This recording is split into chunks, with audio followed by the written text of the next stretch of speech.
Hi guys, welcome back to my channel. Thelma here. Today is a little story time and I want to tell you all about what I ate as a child growing up in Dublin, Ireland in the 70s and the 80s. I'm giving away my age here. So if you're interested in finding out all the gross foods that I ate as a kid, stay tuned.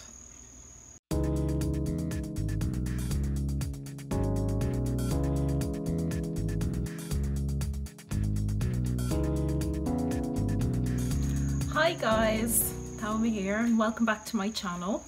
Well, I just want to start off by saying thank you so much for those people that viewed my papaya seed video. The last time I checked, I think it was something like 12,000 views. I think even more than that, it might be nearly 13,000 by now, and loads more subscribers. So hi to all my new subscribers and thank you so much for everybody that viewed my papaya seed videos.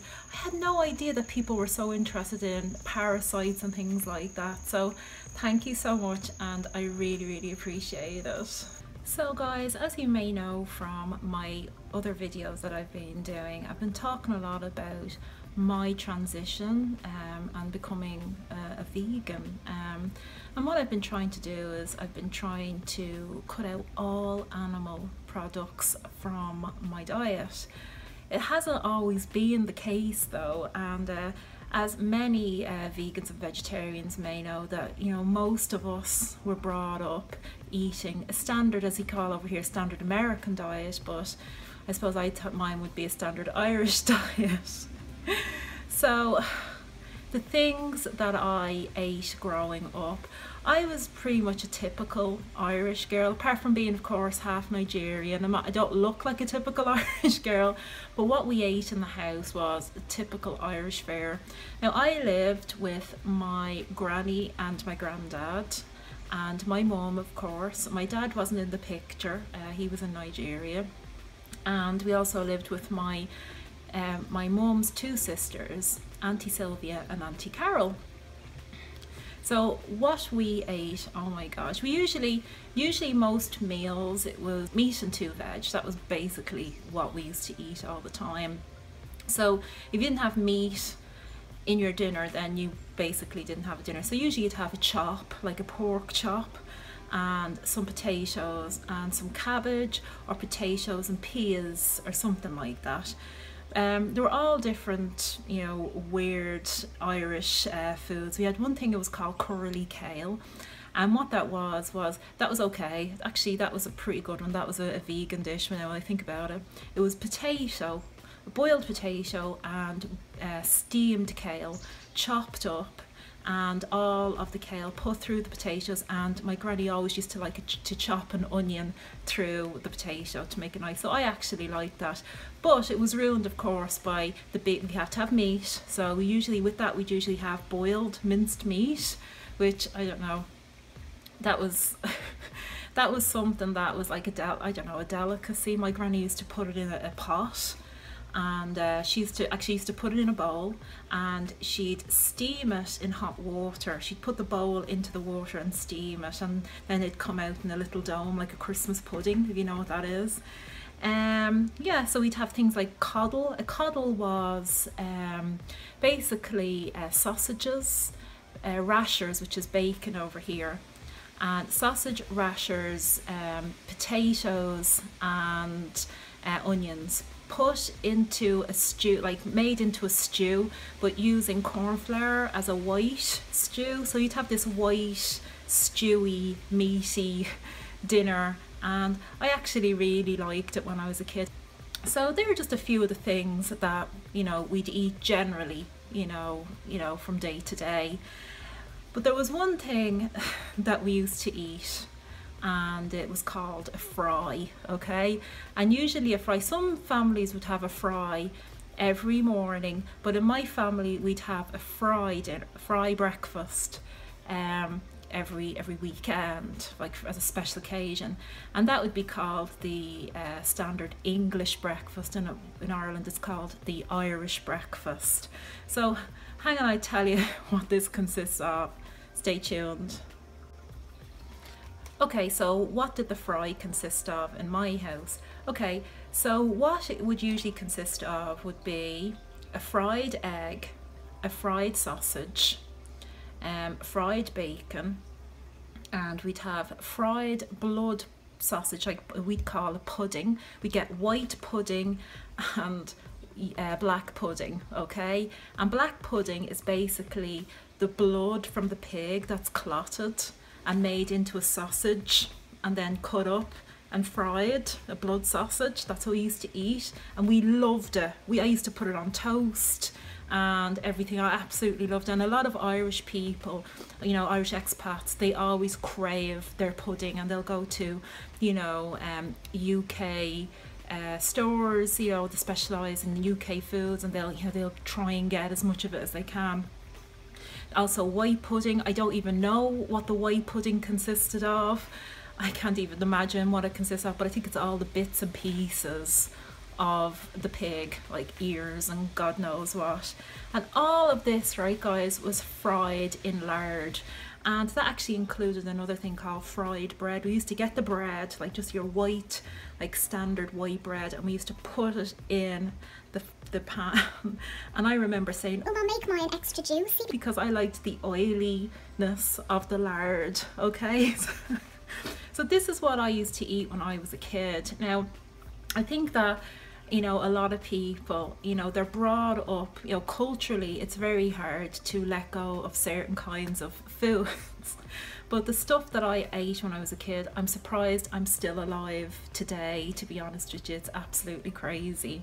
Well, I want to tell you a story about my granny. My granny, her name was Mabel Smith, and she grew up around the war time in Ireland, where food was actually rationed out, and people used to always try to make the best of odd or off cuts of meat, especially offal and different things like that.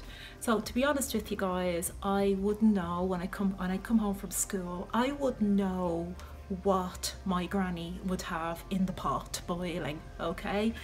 So I remember one day, and oh my gosh, I remember one day I came home from school, and it was like a fatal attraction when Glenn Close boils the bunny. You just, you know, you think about me, I'm about 10 years old, my little afro, smaller afro with two little, you know, clips on either side, my knee socks running in.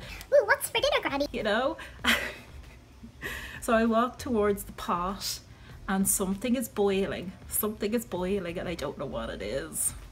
So I'll never forget, and I'm 44 years old, and I still remember the shock of when I actually opened the pot, and inside I could see the pig's jaw and a tooth, because she was cooking half a pig's head in the pot, and we were supposed to eat it. So I'm like, "Oh, Granny, what's for dinner?" And she's like, "Pig's cheek, love."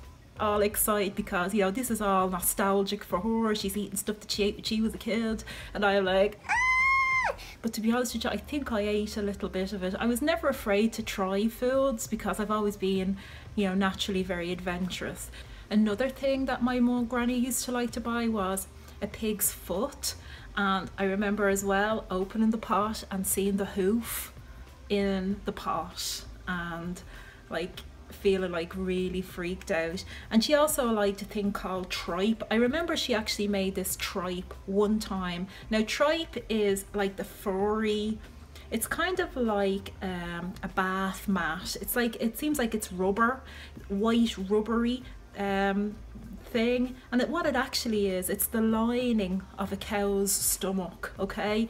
And I remember coming in, and I got this most disgusting smell that I've ever smelled in my life. I think it smelled like somebody got a load of filthy dirty shoes and runners and socks, put it into a pot with some onions and boiled it, and all that smell was all over the house. And I remember tasting a little bit of it, and it was like eating somebody's dirty sock, only the texture in the mouth was more like a bath mat, and it was impossible to swallow it. I was just chewing it and chewing it and chewing it, and it wouldn't go down. So it was crazy. It was just really, you never know, to be honest with you, when you got to my house, what was going to be in the pot. So it was pretty hair raising, I have to say. So I think, you know, when I think about the things that, as I ate as a child, I just can't believe that I'm still alive today. And you know, it makes me really sad that you know, a lot of people, you know, are dying because of the food that they put in their mouth, you know. And back then my mum used to go and she'd, you know, fry food in lard because it tasted better. Back then they didn't really know that how bad lard is, you know, for the body. Nowadays we know that lard is terrible, and we'd be very, you know, we would be very wary of taking a piece of lard and frying in lard nowadays. But back then it was just like, you know, everybody did it. And I think that goes a lot for the food that we eat today, the processed meat, the creams, cheese, oils, butters, all of those things that are really, really bad, really toxic for the body and cause a lot of the major diseases. We are only starting to realise ourselves how bad these foods are, and I think, I'm hoping in another 20 years people will just say, well, of course we knew all of this, because people will be way more enlightened then. So, you know, what I'm trying to do is I'm just trying to spread the message. I understand that just as part of your culture, that might be a food that you've grown up your whole life, and sometimes people really hold on to, you know, in a nostalgic way, certain foods as comfort foods, you know, fried chicken, really bad foods for us, but you know, they hold a special place in their heart, you know, so they're very reluctant to give it up. So, you know, I'm hoping that, you know, we'll become more enlightened, you know, the more information we get, and we can make more educated decisions about what we eat. So, what weird, strange foods did you guys eat in your culture? I'd really appreciate if you wrote a little comment below and we can have a little discussion about that. So guys, don't forget to like and subscribe and all that jazz. Tell me what you ate when you were a kid that was absolutely disgusting. The more disgusting the better, and I'll see you in another video. And don't eat tripe.